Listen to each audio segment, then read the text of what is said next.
آپ خوش ہیں یا ناخوش، تکلیف اور مصیبت سے بچنے کا واحد طریقہ یہ ہے کہ آپ مصروف رہیں۔ زبان کی نرمی زندگی کا درخت ہے، مگر اس کا بگڑنا روح کی شکستگی ہے۔ جو کچھ تمہیں چاہیے اسے مسکراہٹ کی قوت سے حاصل کرو، نہ کہ تلوار کی طاقت سے۔ شیر کو کوئی فرق نہیں پڑتا کہ ایک گدڑ کیا سوچتا ہے۔ خدا کی مخلوق کی خدمت کرنا خدا کو خوش کرنے کا بہترین ذریعہ ہے۔ نادان لوگ دولت کے لیے دل کا چین گنوا دیتے ہیں، جبکہ عقل مند دل کے چین کے لیے دولت لٹا دیتے ہیں۔ غلط بات پر غصہ آ جانا شرافت کی نشانی ہے، لیکن اسی غصے کو پی جانا مومن کی نشانی ہے۔ غریب پر احسان کرو، کیونکہ غریب ہونے میں وقت نہیں لگتا۔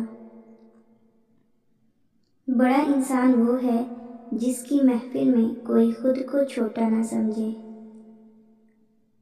جب جسم موت کے لیے ہے تو اللہ کی راہ میں شہید ہونا سب سے بہتر ہے۔ زندگی بہت آسان ہے، لیکن ہم اسے پیچیدہ بنانے پر تلے ہیں۔ اپنی زبان کو کسی کے عیبوں سے آلودہ نہ کرو، کیونکہ عیب تمہارے بھی ہیں، زبانیں دوسرے لوگوں کی بھی ہیں۔ لوگوں کی توقع پوری کرو، لیکن کبھی کسی سے کوئی توقع نہ رکھو۔ بے شک دیر تک سوچو، لیکن سوچنے کے بعد جو بھی فیصلہ اپنے دماغ میں کرو وہ اٹل ہو۔ نیکی کی ابتدا مشکل اور انجام خوش ہوتا ہے، جبکہ بدی کا آغاز لذیذ انجام تلخ ہوتا ہے۔ شاعر کہتا ہے کہ یہ ہماری آنکھیں نہیں بلکہ دوسروں کی آنکھیں ہیں جو ہمیں برباد کرتی ہیں۔ اگر سوائے میرے تمام دنیا کے لوگ اندھے ہوتے تو میں کبھی عمدہ لباس، خوشنما سامان کی پرواہ نہ کرتا۔ سب سے اہم کام خدا کی پہچان ہے، اور جو یہ کر گیا وہی حقیقی انسان ہے۔